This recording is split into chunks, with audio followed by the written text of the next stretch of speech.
MP Nachimuthu M Jeganathan பொறியியல் கல்லூரியின் பொன்மொழி மன்ற துவக்க விழா இனிதே துவங்குகின்றது. இதன் முகப்பு நிகழ்வாக தமிழ்தாய் வாழ்த்து.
தலைமையேற்று நடத்தி கொடுக்குமாறு தாராளர் அம்மா அவர்களை அன்போடு கேட்டுக்கொள்கிறேன். அதை நான் வழிமொழிகின்றேன். அறிவுச்சுடர் பாய்ச்சி அறியாமை என்னும் இருளை அகற்றுவது கல்வி. நற்செயல்கள் எதுவாயினும் நல்விளக்கேற்றி துவங்குவது நம் தமிழர் பண்பாடு. மேடையில் அமர்ந்திருக்கும் ஆன்றோர்களையும் சான்றோர்களையும் குத்துவிளக்கு ஏற்றும்படி அன்புடன் கேட்டுக்கொள்கின்றேன்.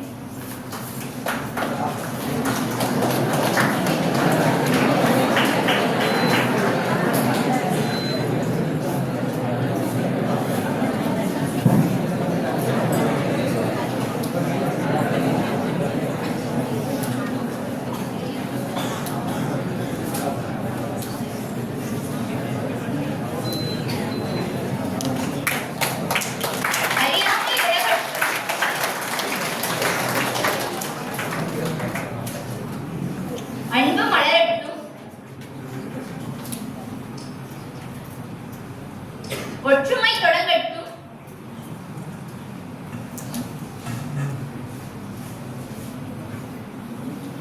மாற்றம் வளரட்டும். மகிழ்ச்சி பொங்கட்டும்.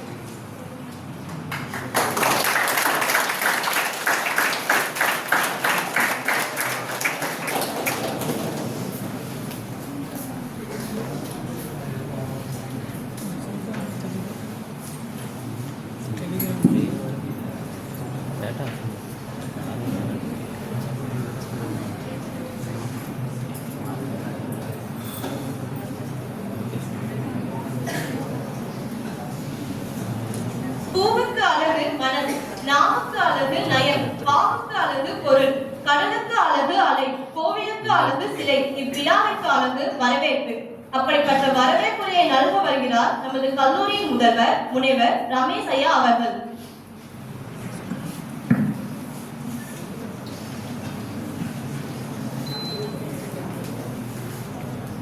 அனைவருக்கும் இனிய காலை வணக்கம்.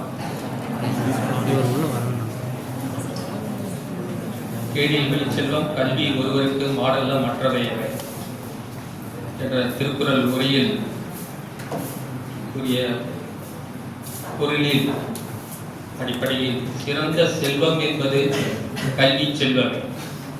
மற்றைய பொன் பொருள் மண் என்னும் செல்வம் ஒருவனுக்கு சிறந்த செல்வம் ஆகாது என்ற உரைக்கேற்ப 2 பொறியியல் கல்லூரிகளை நிறுவி 10க்கும் மேற்பட்ட கல்வி நிறுவனங்களில் தலைமை பண்பை ஏற்று சிறப்பாக வழிநடத்திய எங்கள் கல்லூரி நிறுவனர் உத்தியோக ரத்ன் திரு ஜே சுதானந்தம் சார் அவர்கள் ஆசியுடன் இந்த பொன்மொழி தமிழ் மன்ற துவக்க விழாவில் எனது வரவேற்புரையை துவங்குகிறேன்.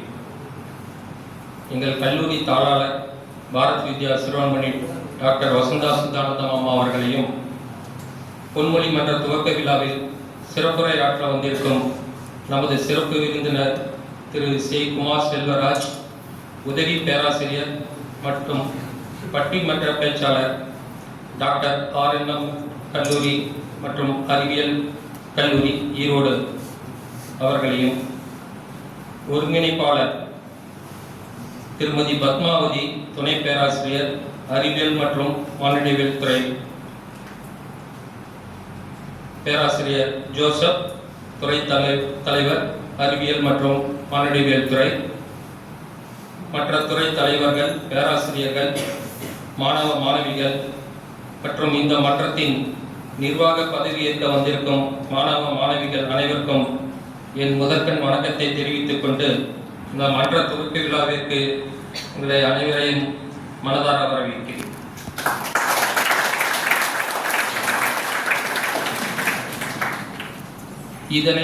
இதனால் இவன் முடிக்கும் என்று ஆராய்ந்து அதனை அவன் கண் விடல் என்ற குரலில் கூறியது போல இந்த வேலைக்கு தகுந்தவன் இவன் என்று ஆராய்ந்து பின்னர் அவனையே அந்த வேலைக்கு உரியவனாய் செய்ய வேண்டும் என்பதை அறிந்து செயல்பட்டு வரும் ஈரோடு மாவட்டத்தில் ஒரு பொறியியல் கல்லூரி நிர்வகிக்கும் முதல் பெண்மணியாகவும் பெண்களின் ஆளுமை என்பதற்கு இலக்கணமாக விளங்கும் எங்கள் கல்லூரி தாளாளர் பாரத் வித்யா சிரோன்மணி டாக்டர் வசந்தா சுத்தானந்தம் அம்மா அவர்களை எனது சார்பாகவும் இந்த அவையின் சார்பாகவும் வரவேற்கின்றேன்.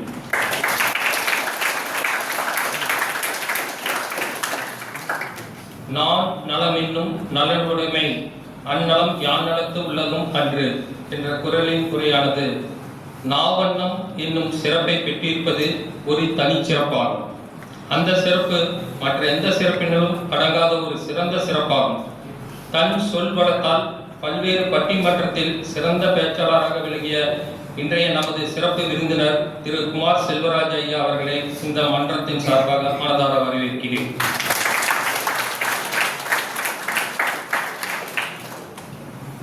பழமையான மொழி, பண்பட்ட மொழி, தேனிலும் இனியது நம் பைந்தமிழ் மொழி.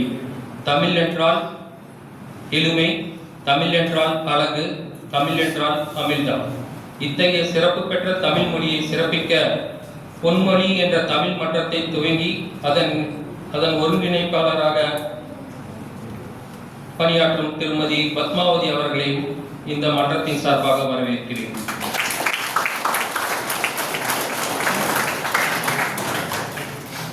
தாம் இன்புறுவது உலகின் புறங்கட்டு காமுறுவர் கற்றறிந்தார் என்ற குரலின் பொருளின்படி தாம் இன்பம் அடைவதாகிய கல்வியினாலே உலகத்தாரும் இன்பம் அடைவதை கண்டு கற்றறிந்தவர்கள் மேன்மேலும் தாம் கற்பவதையே விரும்புவார்கள் என்பது போல இருக்கும் எங்கள் கல்லூரி துறை தலைவர்கள் மற்றும் பேராசிரியர்கள் ஆகியோரை இந்த மன்றத்தின் சார்பாக வரவேற்கிறேன்.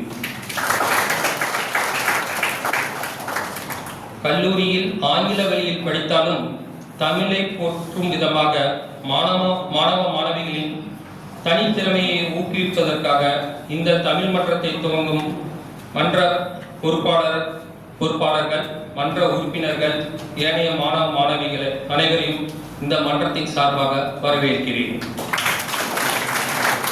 இந்த மன்றம் மேன்மேலும் சிறப்பாக வளர்ந்து மாணவ மாணவிகளின் தனித்திறமைகளை வெளிக்கொண்டு வர எனது வாழ்த்துக்களை தெரிவித்துக் கொள்கிறேன். நன்றி, வணக்கம்.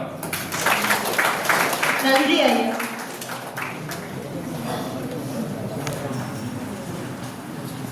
அறிமுகம் என்பது அனைத்து இடங்களிலும் தேவையான ஒரு முகம். அதுவே ஒரு நபரின் பின்னோட்டங்களை காட்டும், எண்ணோட்டத்தையும் காட்டும். பின்னோட்டங்களும் எண்ணோட்டங்களும் பல சாதனைகளையும் அவரின் அறிமுக உரையில் வெளிப்படும். அப்படிப்பட்ட அறிமுக உரை நல்க வருகிறார் முதலாம் ஆண்டு கணினி பொறியியல் துறை மாணவி செல்வி இந்துமா அவர்கள். உயிர்நாவில் உருவான உலக மொழி நம் செம்மொழியாம் தமிழ் மொழி. செங்கோல் ஈன்ற மொழி, சங்கம் வளர்த்த மொழி, சங்கென முழங்கும் மொழி. எனது அன்னை தமிழை வணங்குகின்றேன். அனைவருக்கும் இனிய காலை வணக்கம். இவர் இளங்கலை தமிழ் இலக்கிய பட்டத்தை நாமக்கல் ஈவேரா பெரியார் கலை அறிவியல் கல்லூரியிலும், முதுகலை தமிழ் இலக்கிய பட்டம் மற்றும் முனைவர் பட்டத்தையும் அண்ணாமலை பல்கலைக்கழகத்தில் பயின்றவர். இவர் பல சாதனைகளை படைத்துள்ளார். இவர் தான் பணியாற்றிய SSB மெட்ரிக் மேல்நிலைப் பள்ளியில் 10ஆம் வகுப்பு பொதுத் தேர்வில் மாணவர்களை தமிழில் 100க்கு 100 மதிப்பெண் பெற வைத்து ஈரோடு மாவட்டத்தில் முதலிடமும் மாநில அளவில் 3ஆம் இடம் பட்டம் பெற்று தந்ததற்காக நல்லாசிரியர் விருதை மாவட்ட ஆட்சியரின் இருக்கரங்களால் பெற்றவர். உதகையில் நடைபெற்ற முத்தமிழ் அறிஞர் டாக்டர் கலைஞர் அவர்களின் 100 ஐம்பெரும் விழா நிகழ்வு கவியரங்கில் பங்கேற்று கவி பாடியதற்காக குறிஞ்சி கவி விருது பெற்றவர். நெல்லையில் நடைபெற்ற கலைஞரும் திராவிட நல் திருநாடும் என்ற of India book of records உலக சாதனை கவியரங்கில் கவி பாடியதற்காக பொருணை கவி விருது பெற்றவர். தமிழ்நாடு கலை இலக்கிய படைப்பாளர்கள் நடத்திய விழாவில் கவிதை பாடியதற்கு திருவள்ளுவர் விருது பெற்றவர். நாமக்கல் சுப்பிரமணியம் கலை மற்றும் அறிவியல் கல்லூரியில் நடைபெற்ற முன்னாள் மாணவர் சங்கம் நடத்திய விழாவில் கவி பாடியதற்கு சங்கம் விழா விருது பெற்றவர். கலைஞர் களஞ்சியம் விருது, இந்திய தேசிய தேர்வு பணி விருது, இந்திய மொழிகளின் நடுவண விருது என்னும் எண்ணற்ற விருதுகள் பெற்றவர் நம் சிறப்பு விருந்தினர். இவர் கருத்தரங்கில் பங்கேற்று 15 கட்டுரைகள் எழுதியுள்ளார். இவர் தற்போது டாக்டர் RANM கலை மற்றும் அறிவியல் கல்லூரியில் தமிழ்துறை பேராசிரியராக பணியாற்றி வருகிறார். இத்தகைய சிறப்புக்குரியவர் இன்றைய நம் சிறப்பு விருந்தினர் திரு குமார் செல்வராஜ் ஐயா அவர்கள், தமிழ்துறை பேராசிரியர், டாக்டர் RANM கலை மற்றும் அறிவியல் கல்லூரி, ஈரோடு. அவர்களை அன்புடன் வரவேற்கிறோம். நன்றி.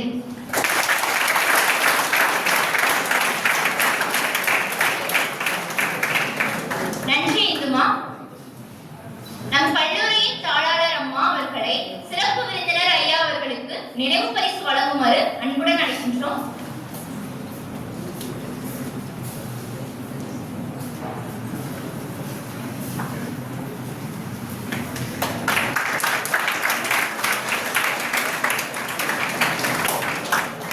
நன்றி அம்மா. நன்றி ஐயா. கருணை உள்ளம் கொண்டவராய், கடமை தவறா தமிழ் மகனாய், கண்ணியம் காக்கும் காவலராய் மக்கள் மனதில் நிறைந்தீர்கள். இதயம் என்னும் தேன்கூட்டில் இன்பமாய் வந்து அமர்ந்தீர்கள்.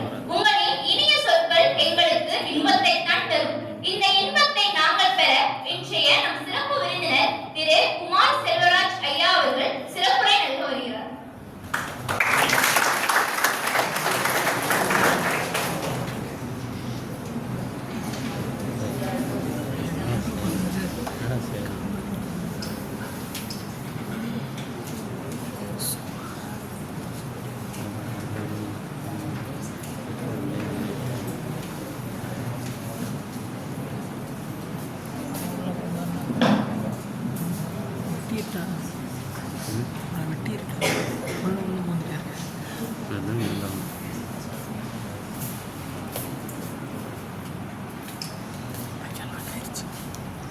அப்பர் பெருமாள் வளர்த்த அழகு தமிழே, சேக்கிழார் சேர்த்து வைத்த தமிழே, கம்பன் கட்டி காத்த தமிழே, வீரமாமுனிவர் விரும்பி வளர்த்த தமிழே, திருத்தக்க தேவர் தீண்டி வளர்த்த தமிழே, பாரதியார் ஓடி ஆடி வளர்த்த தமிழே, பாரதிதாசன் ஊட்டி வளர்த்த தமிழே, என் அன்னை தமிழை வணங்கி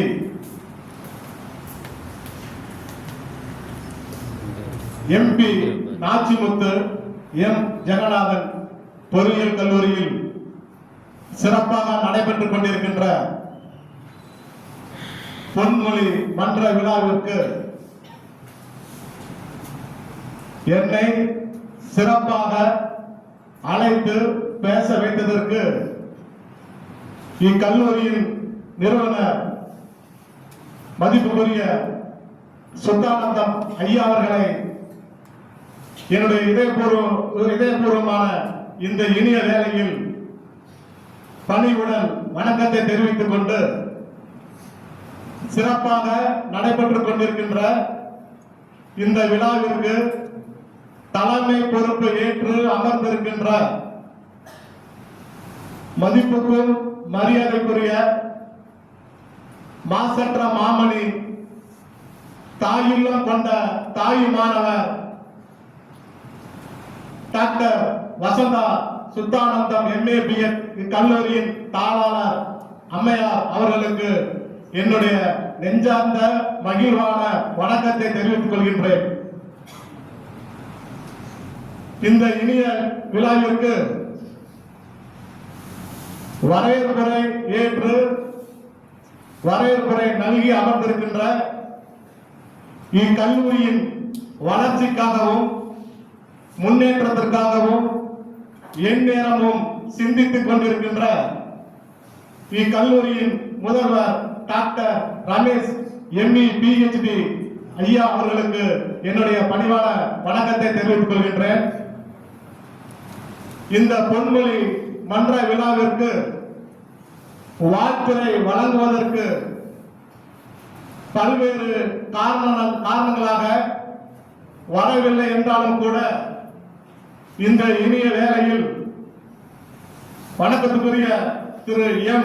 தெய்வ சிகாமணி ஐயா அவர்களுக்கு என்னுடைய பணிவான வணக்கத்தை தெரிவித்துக் கொண்டு இந்த விழா ஏற்பாடு செய்து கொடுத்த கல்லூரி நிர்வாகத்திற்கும் அனைத்து துறை பேராசிரியர்களுக்கும் அனைத்து துறை தலைவர்களுக்கும் மற்றும் பேராசிரியர் பெருமக்களுக்கும் இந்த இனிய வேளையில் வணக்கத்தை தெரிவித்துக் கொண்டு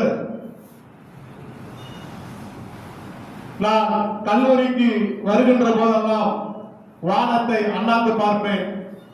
அப்போது வானில் பல்வேறு நட்சத்திரங்கள் இருக்கும்.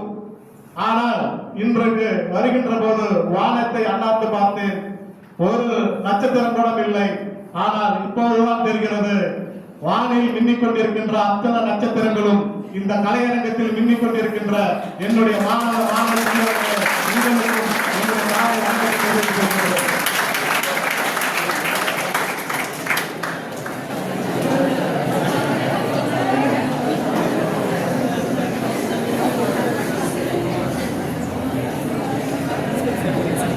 எனக்கு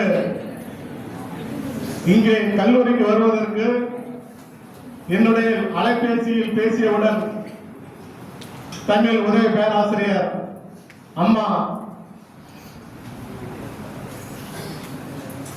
பத்மாவதி அம்மையார் அவர்களுக்கு இந்த நேரத்தில் வணக்கத்தை தெரிவித்துக் கொள்கின்றேன். என கொடுக்கப்பட்ட தலைப்பு இலக்கியமும் மனிதமும். கற்றவர் வழி செல்லும் என்கிறது சங்க இலக்கியம். சங்க இலக்கியம் என்பது மனிதர்களுடைய வாழ்வியலை பற்றி சொல்லப்படுகின்றதுதான். சங்க இலக்கியம் என்பது 10 பாட்டு 8 தொகை நூல்களிலிருந்து நமக்காகவே படைக்கப்பட்டது, தமிழர்களுக்காகவே படைக்கப்பட்டது. அன்றைய காலத்தில் அரசனாக இருக்கலாம், மன்னராக இருக்கலாம், சாதாரண மனிதனாக இருக்கலாம்.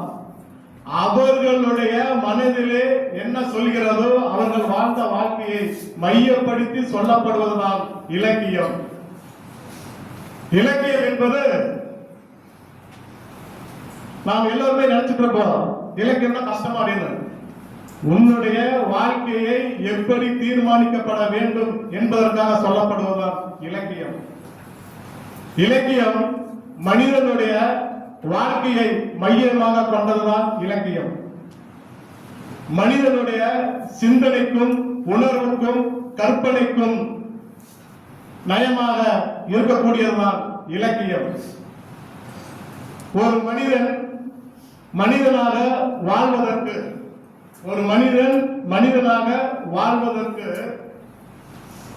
வாழ வழிகாட்டுவதற்கும், அவனுடைய வாழ்க்கையை பிரதிபலிப்பதற்கும், செம்மைப்படுத்திக் கொள்வதற்கும், வாழ்க்கையில் அவன் என்ன சிந்தனையை செய்கின்றான் என்பதை பற்றி சொல்லப்படுவதால் அதற்காக எழுதப்பட்டதுதான் இந்த இலக்கியம். ஆதி காலத்தில் இலக்கியம் என்பது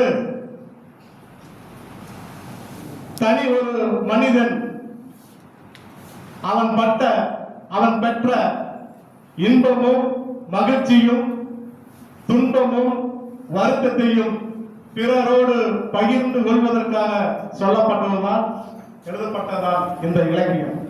இலக்கியம் என்பது சாதாரணமல்ல, ஆழ்கடலை அளந்து கொள்ளலாம். ஆனால் இலக்கியம் என்பதை நாம் எந்த இடத்தில் எப்படி சென்றாலும் அதை கண்டுபிடிக்க முடியும். ஆதி காலத்தில் மனிதன் தன்னுடைய வாழ்க்கையில இன்பம் இருந்திருக்கலாம், மகிழ்ச்சி இருந்திருக்கலாம், துன்பம் இருந்திருக்கலாம், வருத்தங்கள் இருந்திருக்கலாம். அத்தனையும் பிறரோடு பகிர்ந்து கொள்வதற்காக இயற்றப்பட்டதுதான் இந்த இலக்கியம். இலக்கியத்திற்கும் மனிதனுக்கும் மிகப்பெரிய நெருக்கமான உறவு இருந்திருக்கிறது. இலக்கியம் மனிதன் இல்லை என்றால் இலக்கியம் கிடையாது. இலக்கியம் என்றால் இலக்கியம் இல்லை என்றால் மனிதர்கள் கிடையாது. ஆனால் மொத்தத்தில் இலக்கியம் என்பது மனிதனுடைய வாழ்வியலை பற்றி சொல்லப்படுவதால் இலக்கியம். இலக்கியம் காட்டும் வாழ்க்கை உலகின் வழக்கின் மனிதனுடைய மறுமதிப்பீடு. எப்படி என்று கேட்டீங்கன்னா, நாமெல்லாம் படிக்கின்ற காலத்துல நீங்களும் படித்துட்டு இருக்கிறீங்க. நீங்க சரியாக தேர்வு எழுதியிருப்பீங்க. ஆனால் திருத்துகின்ற ஆசிரியர்களுடைய கவனக்குறைவால் மார்க்கு குறைந்திருக்கலாம். அதற்கு நாம் அந்த தேர்வை என்ன பண்றோம்? மறுமதிப்பீடு செய்வதற்காக நாம விண்ணப்பம் கொடுக்கின்றோம். விண்ணப்பம் கொடுக்கின்ற போது ஆரம்பத்தில் இருந்து அவர்கள் எப்படி 1 மார்க்கில் இருந்து 2 மார்க்கில் இருந்து 5 மார்க்கில் இருந்து 8 மார்க்கில் இருந்து மீண்டும் அதை மறுமதிப்பீடு செய்யப்படுவார்கள். அதுபோலதான் இலக்கியம் என்பது சங்க காலத்தில் வாழ்ந்த மனிதர்களுடைய வாழ்க்கையை உலகின் மதிப்பீடு செய்கிறது. அவன் எப்படி வாழ்ந்தான், எப்படி சிந்தித்தான் என்பதை பற்றி சொல்லப்படுவதுதான் இந்த இலக்கியம். இலக்கியம் என்பது மனிதனுடைய காதலின் கொஞ்சம் மொழிதான். காதல் என்கின்ற அவன் சொல்றான் சங்ககாலத்துல வீரம், வெற்றி, கொடை, காதல். காதல் என்பது காதல் என்று ஒன்று மட்டும் இல்லை என்றால் இந்த உலகத்தில் அன்பு நிறைந்திருக்காது. காதல் இருப்பதனால்தான் இந்த உலகம் அழகாக இருக்கிறது. காதல் இருப்பதனால்தான் ஒரு மனிதன் முழு மனிதனாக இருக்கின்றான். காதல் இருப்பதனால்தான் வேறுபாடு காணப்படுகின்றன. காதல் தான் அந்த காலத்தில் மகிழ்ச்சியாக இருந்திருக்கிறது. இது இலக்கியம் சொல்கிறது. அதனால் குறுந்தொகையில செம்பல புலவர் என்கின்ற ஒரு பாடல் எழுதியிருப்பார். அதுல அவர் சொல்லுவார்,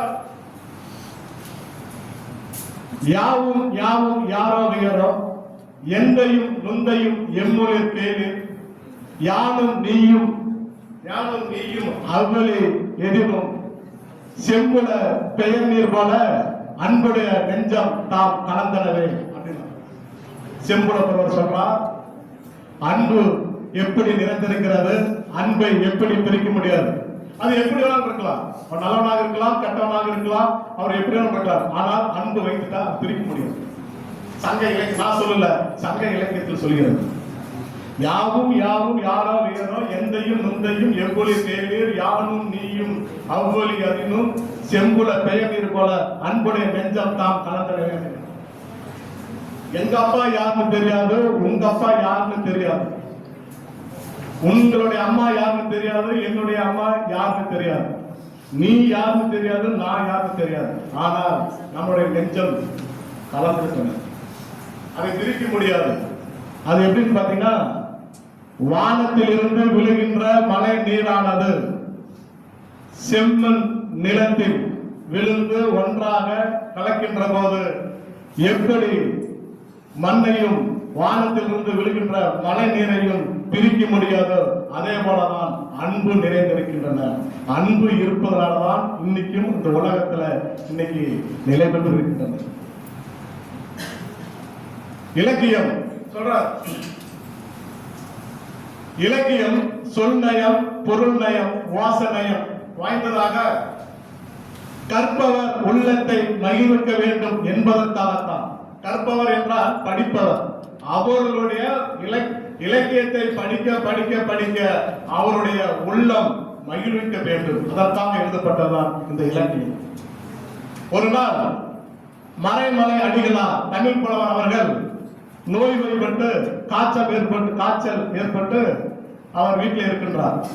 அவரை பார்ப்பதற்காக திருவி கல்யாண சுந்தரனார் அவர்கள் அவரை போய் பார்க்கிறார். உடல் நலம் விசாரிக்க போகிறார். அந்த உடல் நலம் விசாரிக்கின்ற போது, நீங்க ஏதாவது கசாயம் வச்சு குடிக்கலாமே, வேற ஏதாவது எடுத்துக்கலாமே, உடம்ப பார்த்துக்குங்க அப்படின்னு திருவிக்காளர்கள் மறைமலை அடிகளார் இடத்தில் கேட்கிறார். அப்போது மறைமலை அடிகளார் சொல்றார், எனக்கு இலக்கியம் ஒன்றே மருந்தானது அப்படின்றார். இலக்கியம் ஒன்றே போதும், அது படிக்க படிக்க என்னுடைய உடல்நிலை சரி செய்து கொள்ளும் என்று சொல்கிறார். அதற்கு தான் இலக்கியம் சொல் நயம், பொருள் நயம், வாசனை நயம் வாய்ந்ததாக படிப்பவருடைய மனதை மகிழ்விக்க வேண்டும் என்பதற்காகவே எழுதப்பட்டதுதான் அந்த இலக்கியம். கலை இன்பத்தை தந்தால் மட்டும் போதாது. கலை அப்படிங்கிறோம். கலை என்றால் என்னுடைய மாணவன் இங்கே படித்துக் கொண்டிருக்கிறார் தேடியர். யார் என்றால் கவிராஜ் அவர்கள். அவர் எஸ்எஸ்சியில படிக்கும்போது பாத்தீங்கன்னா அவர் அத்தனை சேட்டை பண்ணுவார், அத்தனை சேட்டைகளும் பண்ணுவார். அவர் எனக்கு ரொம்ப சந்தோஷமானவர், நல்ல நண்பர் அவர். இது ஒரு கலை நயத்தோடு அவரை பாராட்டுகின்றேன். கலை சொல்ல அதான் சொல்றார், கலை நயத்தை மட்டும் கொடுத்தால் போதாது, ஒரு மனிதனை அறிவாளியால் செலுத்தியதாக அறமே அழகு, அழகே அறமே என்று இலக்கியம் பாராட்டுகிறது. இலக்கியம் வாழ்க்கையில் மலர்வது, மனிதனுடைய வாழ்க்கையில் வளர்வது. இலக்கியம் வாழ்க்கையில் மலர்வது, படிக்க படிக்க உங்களுடைய சிந்தனை. அதே போல மனிதனுடைய வாழ்க்கையில் வளர்கிறது. அது எப்படி என்று கேட்டீங்கன்னா, வளருவது வளருவது. புறநானூற்றில் ஐயா புலவர் பொன்முடியார் அவர்கள் எழுதியிருப்பார், ஈன்று புறந்தறுதல் எந்தலை கடனே, சான்றோன் ஆக்குதல் தந்தைக்கு கடனே, வேல்வெடித்து கொடுத்தல் கொல்லருக்கு கடனே, நன்னடை நல்கள் வேந்தருக்கு கடனே, ஒளிர்வாள் அருஞ்சமம் களிறு எறும்பு பெயர்தல் காலைக்கு கடனே. இது என்ன சொல்லுவது பாத்தீங்கன்னா, ஒரு அம்மா தன்னுடைய குழந்தையை பெற்றுக் கொடுப்பதனுடைய கடமை, அந்த குழந்தை ஆணாக இருக்கலாம் பெண்ணாக இருக்கலாம், அவர்களை இந்த உலகத்தில் அறிவாளியாக சான்றோனாக ஆக்கப்படுவது யாருடைய கடமை என்றால் தந்தையினுடைய கடமை.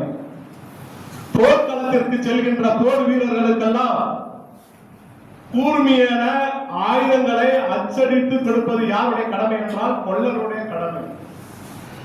ஒரு நாட்டை ஆளுகின்ற அரசன் எப்படியோ அதுபோலதான் இந்த நாட்டினுடைய மக்களும் இருப்பார்கள். ஒளிர்வாள் அருஞ்சமம் ஒதுக்கி அப்படின்னா போர்க்களத்தில் செல்கின்ற போர் வீரர்கள் பயன்படுத்திய அந்த கூர்மையான ஆயுதங்களை சூரியனுடைய ஒளிப்பட்டு அது அப்படியே எதிர் திசையை நோக்கி செல்லும். அதான் ஒளிர்வாள் அருஞ்சமம் சண்டைகள் இருக்கின்ற போது. 1000 யானைகள் போர்க்களத்தில் இருக்கின்ற போது ஒரு ஆண் மகன் அத்தனை யானைகளையும் கொன்று குவித்து அந்த இடத்துல வெற்றி வெற்றி என்று சொல்வார். இதுதான் தமிழர்களுடைய நம்மளுடைய கலாச்சாரம், பண்பாடு, கருவூலம். அதற்குத்தான் சொல்றார், இலக்கியம் வாழ்க்கையில் மலர்வது, இலக்கியம் மனிதனுடைய வளர்வது என்று சொல்கிறார். இலக்கியம் என்பது ஆதி காலத்துல கூடி வாழும் விலங்கின மனிதன் அப்படின்னா, கூடி வாழும் விலங்கின மனிதன். நம்ம எல்லாம் பாத்தீங்கன்னா இன்னைக்கு மனிதனாக இருக்கலாம், மொழிக்கும் மனிதனுக்கும் வேறு ஒற்றுமை உண்டு. மொழிக்கும் மனிதனுக்கு ஒற்றுமை உண்டு. மொழி என்பது சாதாரணமாக பிறக்கவில்லை.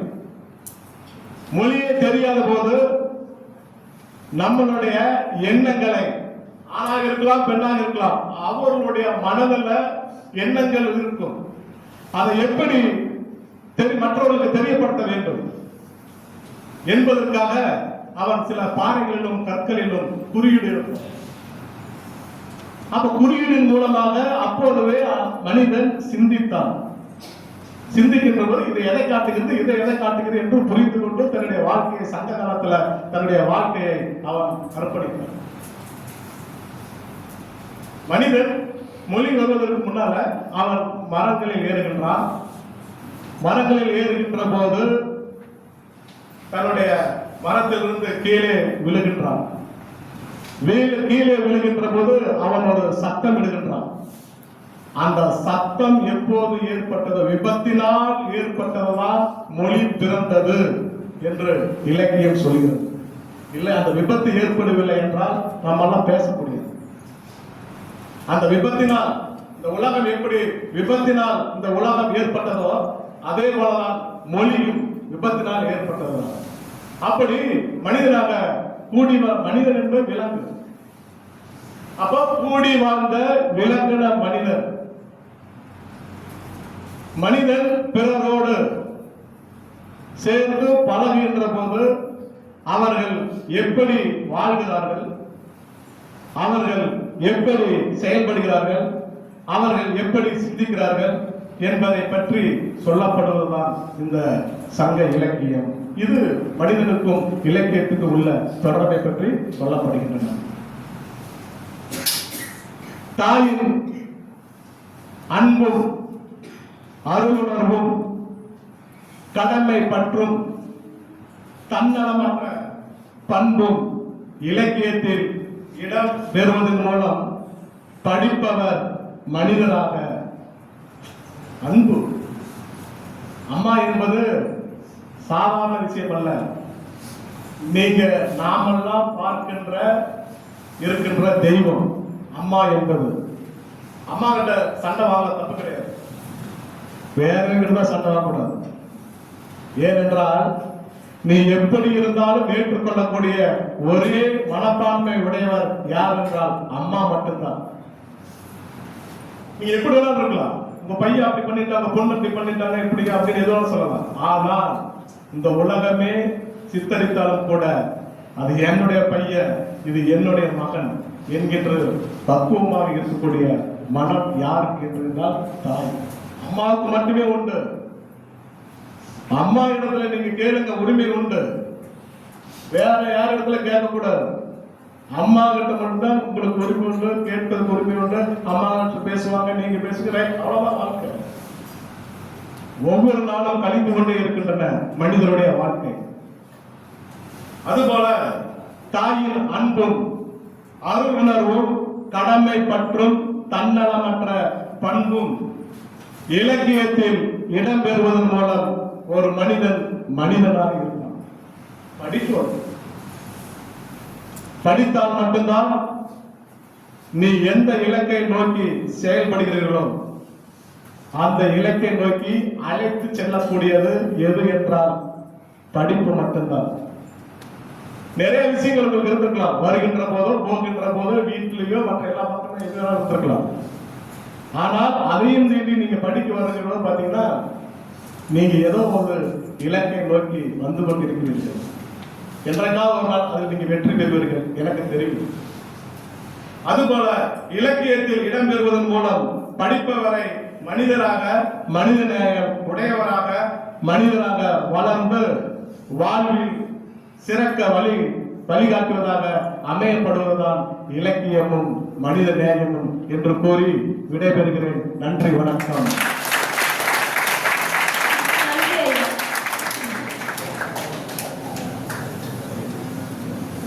நம் கல்லூரியின் தமிழ்துறை உதவி பேராசிரியை திருமதி பத்மாவதி அம்மா அவர்களை பொன்மொழி மன்ற உறுப்பினர்களை அறிமுகம் செய்ய அன்புடன் அழைக்கின்றோம்.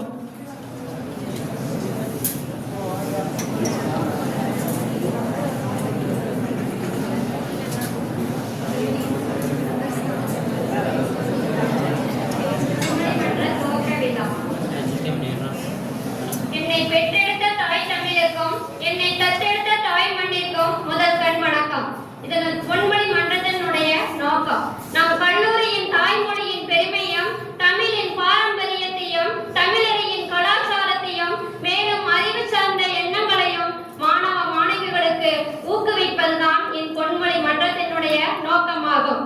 நமது பொன்மொழி மன்றத்தில் 132 மாணவ மாணவிகள் உறுப்பினர்களாக உள்ளனர். நமது பொன்மொழி மன்றத்தின் தலைவராக தேர்ந்தெடுக்கப்படுபவர் 3ஆம் ஆண்டு கணினி அறிவியல் பொறியியல் துறை மாணவர் செல்வன் கார்த்திக் ரகுநாத் அவர்கள். செல்வன் கார்த்திக் ரகுநாத்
முடியாது. எனினும் முயற்சி பார்க்க வருகிறார் நமது கல்லூரியின் தமிழ்துறை உதவி பேராசிரியை திருமதி பத்மாவதி அம்மா அவர்கள். அகத்தியன் தொட்டியலிட்டு தொல்காப்பியன் தாளாட்டி கம்பன் சீராட்டி மூவேந்தர் பாராட்டி வருடங்கள் 2000 கடந்தாலும் இன்னும் கண்ணி தமிழாய் செந்தமிழாய் வாழ்ந்து வரும் எம் தாய்மொழியாம் அன்னை தமிழால் அனைவரையும் வணங்கி எனது நன்றி உரையை தொடங்குகின்றேன்.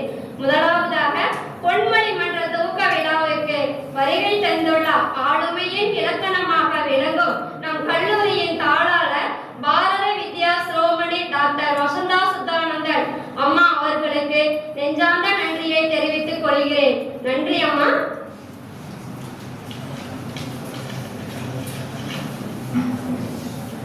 அடுத்ததாக வறண்ட பூமிக்கு வான்மழை இருண்ட பொழுதுக்கு ஒளிச்சுடர் விடியலை சுட்டும் விடுவெள்ளி நம் சிறப்பு விருந்தினர்.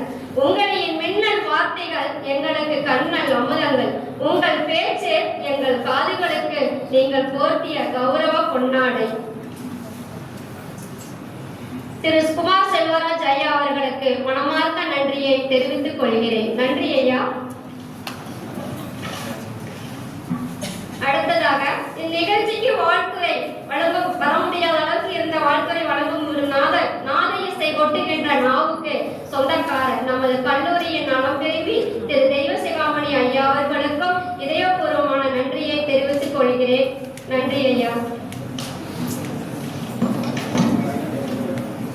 அடுத்ததாக இந்நிகழ்ச்சிக்கு வரவேற்புரை வழங்கிய அன்பின் இனிமையாக அடக்கத்தின் அரும்பொருளாக விளங்கும் நம் கல்லூரியின் முதல்வர் முனைவர் திரு ரமேஷ் ஐயா அவர்களுக்கு எனது நன்றியை உரிதாக்குகிறேன். நன்றி ஐயா. அடுத்ததாக அனைத்து துறையை சார்ந்த துறை தலைவர்கள், இருபால் பேராசிரியர்கள் மற்றும் மாணவ மாணவிகள் அனைவருக்கும் நன்றியை தெரிவித்துக் கொள்கிறேன். அடுத்ததாக இந்நிகழ்ச்சிக்கு எனக்கு வாய்ப்பளித்த அன்பால், உள்ளத்தால், பேரன்பால் எல்லோருக்கும் இலக்கணமாகவும் எளிமையாகவும் விளங்கும் எங்கள் துறை தலைவர் ஜோசப் ஐயா அவர்களுக்கு புன்னகையுடன் நன்றியை தெரிவித்துக் கொள்கிறேன். அடுத்ததாக பொன்மொழி மன்ற விழாவிற்கு முதுகெலும்பாக செயல்பட்ட கணினி அறிவியல் பொறியியல் துறை 3ஆம் ஆண்டு மாணவர்களுக்கு நன்றிகள் பல. நிலத்திற்கு அழகு நெல்லும் கரும்பும், குளத்திற்கு அழகு தண்ணீரும் தாமரையும், அதுபோல பொன்மொழி மன்றத்திற்கு அழகு சேர்த்த அறிவியல் மற்றும் மாணவியல் துறையை சார்ந்த அனைத்து நல்ல உள்ளங்களுக்கும் மீண்டும் மனமார்ந்த நன்றியை தெரிவித்துக் கொள்கிறேன். நன்றி, வணக்கம். நன்றி அம்மா. நாட்டுப்பெண்